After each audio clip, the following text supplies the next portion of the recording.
تفسیر ضیاء القرآن 15واں پارہ۔ بسم اللہ الرحمن الرحیم۔ سورہ بنی اسرائیل آیت نمبر 78۔ اقم الصلاة لدلوک الشمس الى غسق اللیل وقرآن الفجر ان قرآن الفجر کان مشہودا۔ ترجمہ: نماز ادا کیا کریں سورج ڈھلنے کے بعد رات کے تاریک ہونے تک، نیز ادا کیجیے نماز صبح، بلا شبہ نماز صبح کا مشاہدہ کیا جاتا ہے۔ سورہ بنی اسرائیل آیت نمبر 78 کی تفسیر۔ حضور کریم صلی اللہ علیہ وآلہ وسلم کو راہ حق سے منحرف کرنے کے لیے مشرکین جو جتن کیا کرتے تھے اور حضور کو تکلیف پہنچانے کے لیے جس طرح سرگرم رہا کرتے تھے، ان کے ذکر کے بعد اللہ تعالیٰ اپنے محبوب کو نماز کی ادائیگی کی طرف متوجہ فرما رہا ہے تاکہ ان جاں گسل لمحوں میں تائید خداوندی کی طرف متوجہ ہو جائیں۔ نماز پنجگانہ سفر معراج میں فرض ہوئی تھی۔ یہاں نمازوں کے اوقات بتائے جا رہے ہیں جن کی تفصیل حضرت جبرائیل علیہ السلام نے 2 روز حاضر ہو کر اور جماعت کرا کے کر دی۔ دلوک کا معنی اگرچہ غروب آفتاب بھی کیا گیا ہے، لیکن یہاں اس کا معنی زوال ہے۔ اکثر صحابہ و تابعین کا یہی قول ہے۔ غسق پہلی رات کے اندھیرے کو کہتے ہیں۔ زوال آفتاب سے غروب شفق تک 4 نمازوں کے اوقات ہو گئے۔ فجر کی نماز کا وقت الگ قرآن الفجر سے بیان کیا۔ سورہ بنی اسرائیل آیت نمبر 78 کے بقیہ حصے کی تفسیر۔ بلا شبہ نماز صبح کا مشاہدہ کیا جاتا ہے، یعنی دن اور رات کے فرشتے اس وقت یکجا ہوتے ہیں۔ سورہ بنی اسرائیل آیت نمبر 79۔ وَمِنَ اللَّيْلِ فَتَهَجَّدْ بِهِ نَافِلَةً لَكَ عَسَىٰ أَن يَبْعَثَكَ رَبُّكَ مَقَامًا مَحْمُودًا۔ ترجمہ: اور رات کے بعض حصے میں اٹھو اور نماز تہجد ادا کرو۔ تلاوت قرآن کے ساتھ یہ نماز زائد ہے آپ کے لیے، یقیناً فائز فرمائے گا آپ کو آپ کا رب مقام محمود پر۔ سورہ بنی اسرائیل آیت نمبر 79 کی تفسیر۔ حجوداً ازداد سے ہے، سونے اور بیدار ہونے دونوں معنی میں مستعمل ہوتا ہے۔ لغت کے امام الازہری نے اس لفظ کی تحقیق کرتے ہوئے لکھا ہے، یعنی نیند کو ترک کرنا کے معنی میں استعمال ہوتا ہے، جیسے تحرجن اور تعثمن حرج اور اسم کے ترک کو کہتے ہیں۔ پہلے نماز پنجگانہ کے اوقات بیان ہوئے جو ہر کس و ناقص پر فرض تھیں۔ اب اس مخصوص نماز کی ادائیگی کا ذکر ہو رہا ہے جو حبیب کبریا صلی اللہ علیہ وآلہ وسلم پر بطور فرض یا زائد عبادت لازم ہے۔ یہ نماز تہجد ہے، یعنی جب لوگ سو رہے ہوں، ہر طرف سناٹا چھایا ہو، آغوش شب میں ہر چیز محو خواب ہو، اے حبیب اس وقت اٹھ اور خلوت گاہ ناز میں شرف باریابی حاصل کر کے جبین نیاز کو لذت سجدہ سے آشنا کر۔ تیری یہ بے خوابیاں، یہ قلق اور بے کلی، یہ اشک کا سیل رواں، یہ شان بندگی کا ظہور، سب کو شرف قبول بخشا جائے گا اور آپ کو مقام محمود پر فائز کیا جائے گا، جس کی جلالت شان کو دیکھ کر دنیا بھر کی زبانیں تیری ثنا گستری اور حمد و ستائش میں مصروف ہو جائیں گی۔ عصا کی نسبت جب اللہ تعالیٰ کی طرف ہو اس وقت اس کا معنی یقینی ہوتا ہے۔ مقام محمود کی وضاحت فرماتے ہوئے خود نبی مکرم علیہ الصلاۃ والسلام نے ارشاد فرمایا، یہ وہ مقام ہے جہاں میں اپنی امت کی شفاعت کروں گا۔ امام مسلم نے حضرت عمر بن عاص سے نقل کیا ہے کہ ایک روز غم گسار آسیاں اور چارہ ساز بے کساں صلی اللہ علیہ وآلہ وسلم نے حضرت خلیل علیہ السلام کے اس قول کو پڑھا کہ رب انہن اضللن کثیرا من الناس فمن تبعنی فانہ منی ومن عصانی فانک غفور الرحیم۔ سورہ ابراہیم آیت 36۔ اے رب، ان بتوں نے بہت سے لوگوں کو گمراہ کر دیا ہے، جنہوں نے میری پیروی کی وہ میرے گروہ سے ہوں گے، اور جنہوں نے میری نافرمانی کی تو غفور الرحیم ہے۔ پھر حضرت عیسیٰ علیہ السلام کے اس جملے کو دہرایا، ان تعذبہم فانہم عبادک وان تغفر لہم فانک انت العزیز الحکیم۔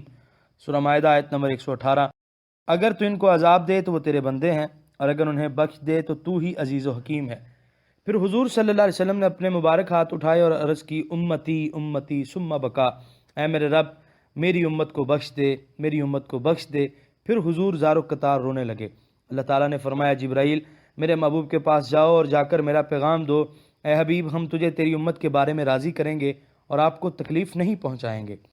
روز حشر جب ہر دل پر خوف و ہراس طاری ہوگا، جلال خداوندی کے سامنے کسی کو دم مارنے کی مجال نہ ہوگی، بڑے بڑے شجاع اور زوراور اور سرکش مارے خوف کے پانی پانی ہو رہے ہوں گے۔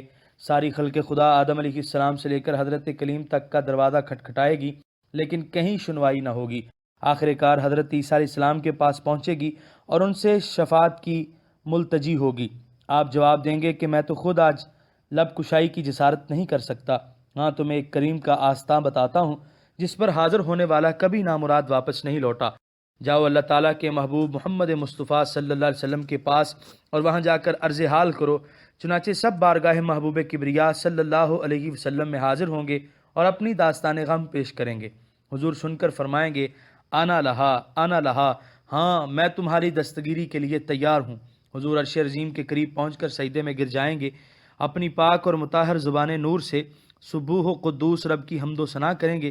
ادھر سے آواز آئے گی اے سراپا خوبی و زیبائی، اپنے سر مبارک کو اٹھاؤ، کہو تمہاری بات سنی جائے گی۔ تم مانگتے جاؤ ہم دیتے جائیں گے، تم شفاعت کرتے جاؤ ہم شفاعت قبول فرماتے جائیں گے۔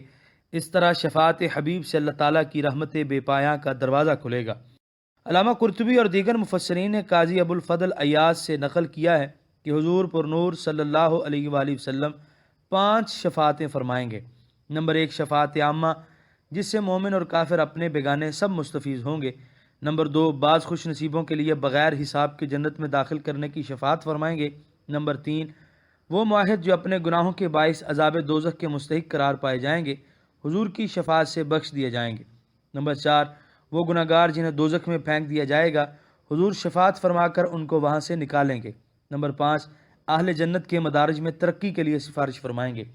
خود سوچئے جس کا دامن کرم سب کو ڈھانپے ہوگا، جس کی محبوبیت کا ڈنکا ہر جگہ بج رہا ہوگا، جس کی جلالت شان اپنے بھی دیکھیں گے اور بیگانے بھی، ایسے میں کون سا دل ہوگا جو اس محبوب کی عظمت کا اعتراف نہ کرے گا، اور کون سی زبان ہوگی جو اس کی تعریف و توصیف میں زمزمہ سنج نہ ہوگی۔ یہاں بتایا جا رہا ہے کہ اے مکہ کے باشندو، تم جس کی راہ میں کانٹے بچھانا اپنا مقدس فرض سمجھتے ہو، جسے طرح طرح سے اذیت دے کر اپنی تفریح کا سامان کرتے ہو، طرح طرح کے شکوک و شبہات میں گرفتار ہو کر میرے برگزیدہ بندے کی جلالت شان کا انکار کرتے ہو، اس کی حقیقت سے پردہ تب اٹھے گا جب داور معاشر عزت و جلال کے عرش پر متمکن ہو کر ہر چیز کو اپنے دربار میں جواب دہی کے لیے طلب فرمائے گا۔ چنانچہ حضرت ابو سعید الخدری رضی اللہ تعالیٰ عنہ سے مروی ہے کہ حضور پر نور صلی اللہ علیہ وسلم نے ارشاد فرمایا، یعنی قیامت کے دن ساری اولاد آدم کا سردار میں ہوں گا، حمد کا پرچم میرے ہاتھ میں ہوگا، سارے نبی میرے پرچم کے نیچے جمع ہوں گے۔ یہ ساری باتیں اظہار حقیقت کے طور پر کہہ رہا ہوں، فخر و مباحات مقصود نہیں۔ علامہ ثناء اللہ پانی پتی نے 27 صحابہ سے حدیث شفاعت مروی ہونے کی تصدیق کی ہے، لیکن ان صریح احادیث صحیحہ کے باوجود معتزلہ اور خوارج نے شفاعت کا انکار کیا۔ علامہ سیوطی فرماتے ہیں یہ حدیث متواتر ہے، پس بڑا بدبخت ہے وہ آدمی جو شفاعت کا منکر ہے۔ امام بخاری اور امام مسلم نے حضرت فاروق اعظم سے نقل کیا ہے کہ آپ نے ایک دن خطبے میں فرمایا کہ اس امت میں ایک گروہ ایسا پیدا ہوگا جو عذاب قبر کی بھی تکذیب کریں گے اور شفاعت کا بھی انکار کریں گے۔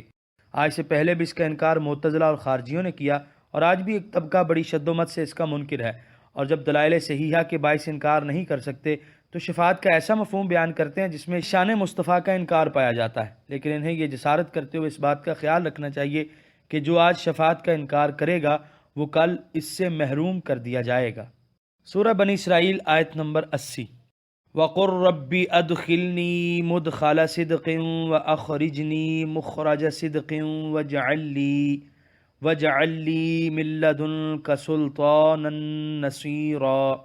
ترجمہ، اور دعا مانگا کیجئے کہ اے میرے رب، جہاں کہیں تو مجھے لے جائے سچائی کے ساتھ لے جا، اور جہاں کہیں سے مجھے لے آئے سچائی کے ساتھ لے آ، اور عطا فرما مجھے اپنی جناب سے وہ قوت جو مدد کرنے والی ہو۔ سورہ بنی اسرائیل آیت نمبر 80 کی تفسیر۔ حضور صلی اللہ علیہ وآلہ وسلم کو جب ہجرت کا حکم ملا تو یہ آیت نازل ہوئی، جس میں ایک دعا کی تلقین کی گئی کہ اے رب کریم، میرا مکہ سے ہجرت کرنا بھی سچائی کے ساتھ ہو اور مدینہ میں ورود بھی سچائی کے ساتھ ہو، یعنی دونوں کا انجام نیک ہو، کہیں سے کوچ کروں یا کہیں اقامت کروں، تیری تائید و نصرت میرے شامل حال ہو۔ چنانچہ جو دعا اللہ تعالیٰ نے اپنے محبوب کریم کو سکھائی تھی، دنیا نے دیکھا کہ اس کا ایک ایک حرف پورا ہوا، مدینہ محبت انوار الہی بنا تو چشم عرش کا نور بن گیا، اور چند سال بعد جب مکہ کا یہ مسافر 10,000 جانثاروں کے جھرمٹ میں مکہ میں داخل ہوا تو کفر و شرک کی تاریکی کافور ہو گئی اور مکہ بقعہ نور بن گیا۔ سورہ بنی اسرائیل آیت نمبر 81۔ وَقُلْ جَاءَ الْحَقُّ وَزَهَقَ الْبَاطِلُ إِنَّ الْبَاطِلَ كَانَ زَهُوقًا۔ ترجمہ، اور آپ اعلان فرما دیجئے آ گیا ہے حق اور مٹ گیا ہے باطل، بے شک باطل تھا ہی مٹنے والا۔ سورہ بنی اسرائیل آیت نمبر 81 کی تفسیر۔ یہ اعلان جو بظاہر انتہائی ناسازگار حالات میں ہجرت سے پہلے مکہ مکرمہ میں کیا گیا تھا، آخر پورا ہوا۔ مکہ فتح ہوا، حضور فتح مبین کا پرچم لہراتے ہوئے مکہ میں داخل ہوئے۔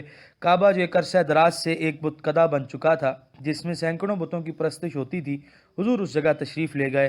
حضور کے دست مبارک میں ایک چھڑی تھی، اس سے بتوں کی طرف اشارہ فرماتے اور زبان پاک سے یہ آیت پڑھتے اور بت منہ کے بل زمین پر آ گرتے۔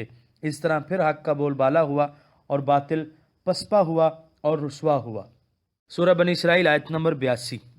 وَنُنَزِّلُ مِنَ الْقُرْآنِ مَا هُوَ شِفَاءٌ وَرَحْمَةٌ لِّلْمُؤْمِنِينَ وَلَا يَزِيدُ الظَّالِمِينَ إِلَّا خَسَارًا۔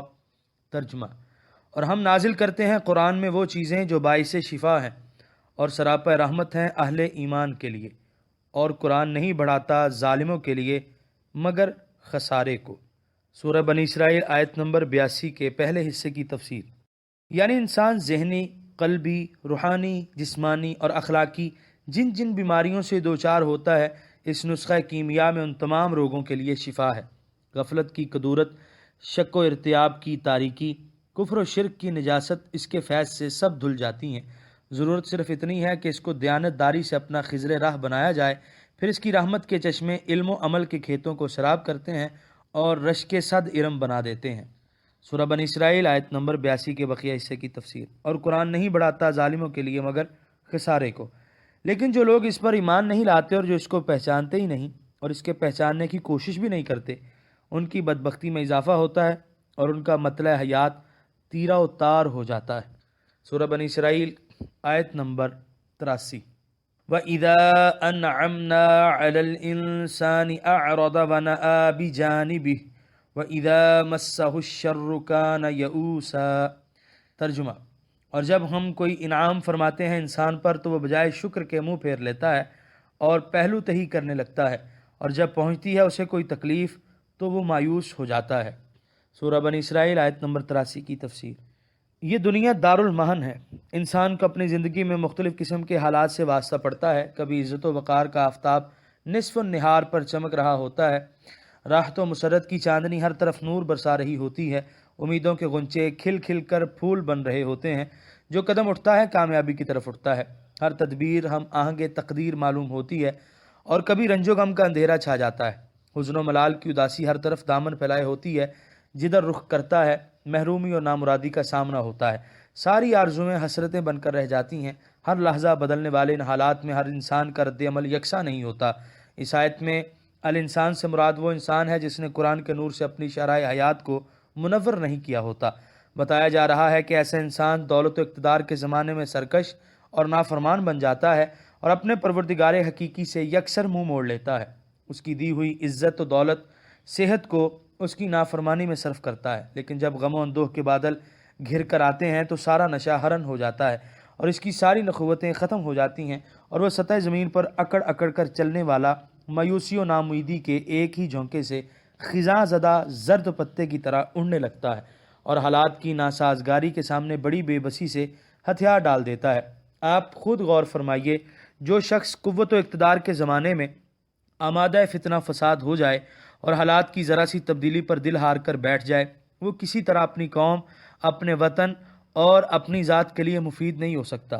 لیکن وہ خوش نصیب افراد جو قرآن کے چشمہ فیض سے فیض یاب ہوتے ہیں، وہ موافق حالات میں اپنے محسن حقیقی کا دل و جان سے شکر ادا کرتے ہیں اور ناموافق حالات میں مایوس ہو کر ہمت نہیں ہارتے، بلکہ اپنے رب کریم کی تائید و نصرت پر یقین محکم رکھتے ہوئے اپنے جد و جہد کو پہلے سے بھی تیز تر کر دیتے ہیں۔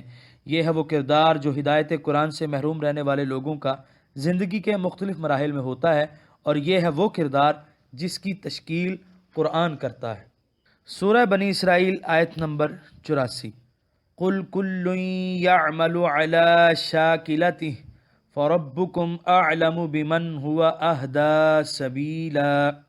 ترجمہ، آپ فرما دیجئے کہ ہر شخص عمل پیرا ہے اپنی فطرت کے مطابق، بس تمہارا رب ہی بہتر جانتا ہے کہ کون زیادہ سیدھی راہ پر گامزن ہے۔ سورہ بنی اسرائیل آیت نمبر 84 کی تفسیر۔ لفظ شاکلت ان کی تحقیق کرتے ہوئے علامہ قرطبی رقم تراز ہیں کہ مجاہد نے اس کا معنی طبیعت کیا ہے اور مقاتل نے اس کا معنی جبلت کیا ہے، یعنی ہر شخص وہ کام کرتا ہے جو اس کی سرشت اور فطرت کے مطابق ہو۔ اس آیت میں کافروں کی مذمت ہے کہ ان کی سرشت کیونکہ خبیث ہے اس لیے ان کے اعمال بھی خباثت سے آلودہ ہوں گے، اور اس میں مومن کی توصیف ہے کیونکہ مومن کی سرشت پاکیزہ ہے اس لیے ان کے اعمال بھی پاکیزہ ہوں گے۔ حضرت ابو بکر صدیق رضی اللہ تعالیٰ عنہ نے فرمایا کہ میں نے قرآن کریم کو اول سے آخر تک پڑھا ہے اور مجھے اس آیت سے زیادہ امید افزا کوئی آیت نظر نہیں آئی، کیونکہ اس میں بتایا گیا ہے کہ ہر کوئی اپنی طبیعت کے مطابق کام کرتا ہے۔ بندے کا کام گناہ کرنا ہے اور رحمت خداوندی کا کام گناہوں کا بخشنا ہے۔ یہاں پر 15ویں پارے کا 9واں رکوع مکمل ہوا۔